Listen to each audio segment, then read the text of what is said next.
was posters everywhere. I mean, there's pictures you can see of whole buildings just covered in posters criticizing the government.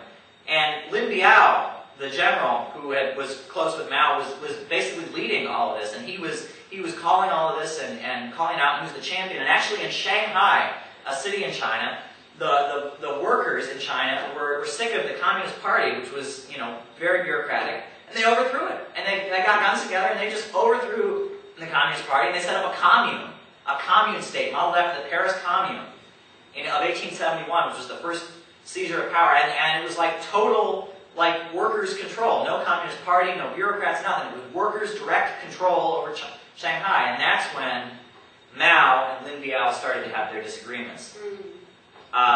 Lin Biao said that all of China should become a commune. It should become a society of pure workers' democracy. And Mao, on the other hand, said, okay, we've gone far enough. And people can speculate about why the two different positions happened. And no one really knows what exactly happened. But long story short, Lin Biao was on an airplane and it crashed and he died. And there's some talk that he had tried to assassinate Mao, or maybe he didn't, or who knows what had happened. But then China started to move to the right. And you get some weird things like China had always been a strong anti-imperialist country. It always opposed the U.S. aggression and all of that. But now Mao Zedong was sitting down with Nixon. At the same time, Nixon was dropping tons and tons of bombs on the Vietnamese people. Mao was sitting down with Nixon because he was starting to talk about the Soviet Union being an empire because it was a rival, and they were talking about the Soviet Union being an empire, which is just the Soviet Union was not an empire. That's just, and so. And then when Mao died, you see it. You get the market opening up, and you get the China embracing what are called market socialism, which is one of the policies that they currently have now. But if you look at it, even their market socialist policies, they're not capitalist. They're market socialist, because if you look at their policies, they have these things called free economic zones, right? And they're areas of China where foreign countries can come in and set up factories. But they don't just let them, if you go to India or Thailand or something, they allow them to just set up factories. But in China, when they set up factories, the Chinese government makes some pretty strong stipulations. The first stipulation is they say, okay, you can set up this factory, but 50% of your profits go to us, and we're going to use that to build hospitals and schools and housing for our people. 50%. Imagine that. 50% of the profits. And they also say, oh, by the way, if you're going to set up a factory here in China, it's going to be unionized, period. End of discussion. It is illegal for a factory to set up in China that's not unionized. Every factory, every job in China is unionized. It's the only Walmart yeah, Walmart. That have unions. Right, even Walmart's unionized in China. And there's been many issues, but China today, with all its contradictions, and there's clearly some problems, as I say. Anyone who gets up and says China today doesn't have problems, or ever didn't have problems, is obviously not right. But if you look at China today, take the Sudan. We hear a lot about Darfur, save Darfur and Sudan and all that. The U.S. response to the tragedy that's going on in Sudan right now, in Darfur, is they want to put sanctions on Sudan. They want to starve the people of Sudan and force them into compliance. That's what they want to do. They've been doing that. China's blocked the sanctions, which is what they did to Iraq, where they won't let food in, they won't let all that. China's blocked that. Instead, China, instead of putting sanctions and trying to starve the people, has gone to Sudan and built power plants and healthcare clinics and developed Sudan like you wouldn't believe. And China has sent peacekeeping troops into Sudan to help stop the violence.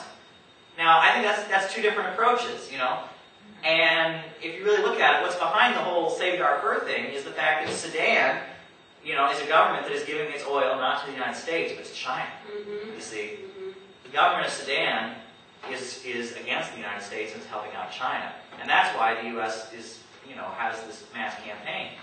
And if you look at it even deeper, Zimbabwe. In Zimbabwe now, they're redistributing land. Just like in 1949 when they redistributed land to the peasants, now they're redistributing land to the peasants in Zimbabwe. The government it's a Zimbabwe African National Union led by Robert Mugabe. They're actually redistributing the land to the peasants. And China is supporting them and giving them money and helping them out, whereas the U.S. and all the other countries are trying to overthrow the government of Zimbabwe. China is a force for good in the something so excellent that I found. I opened up the People's Daily, which is the main newspaper in China, and I found an editorial article, and it was about the banking crisis we're in right now. And this just blows my mind, that what they said. It was the first lines of an article. It says, "The turmoil in the global financial markets has shown the importance of alternatives to major financial institutions in the form of cooperative and people-oriented banking systems." That's the first line of this editorial that has come out. You know, I mean, anyone who thinks China is just another capitalist country, I mean, who would say that, you know? And, you know, it basically comes down to this. There's a plan of plunder going on, because in 1949, the Chinese workers and peasants, you know, regardless of all the problems that there have been, they won for themselves all of China's mines, all of China's factories, all of China's mills, all of China's means of production, all of China's natural resources. They won for themselves that. And millions of Chinese died in order to get that for the people. And now what's going on is forces like the United States and the big bankers and the corporations that run this country have never been happy with it. They want that all back for themselves. They want all of China to not just be a free economic zone where they share 50% of all. They want all of China to be under their dominion. And we're not going to let that happen. That's what it's going to come down to. The Chinese Revolution, despite its flaws, despite the bureaucratic tendencies of the government, is worth defending. And China is a force for good in the world. And in the spirit of the Cultural Revolution, I'm going to end with something strong, because, you know, when the Chinese workers, you know, when the Chinese communists came to the workers, they came to them with a program. You know, they didn't just say to them, a communist society in the future. And they didn't just say to them, well, we want like some more food or something.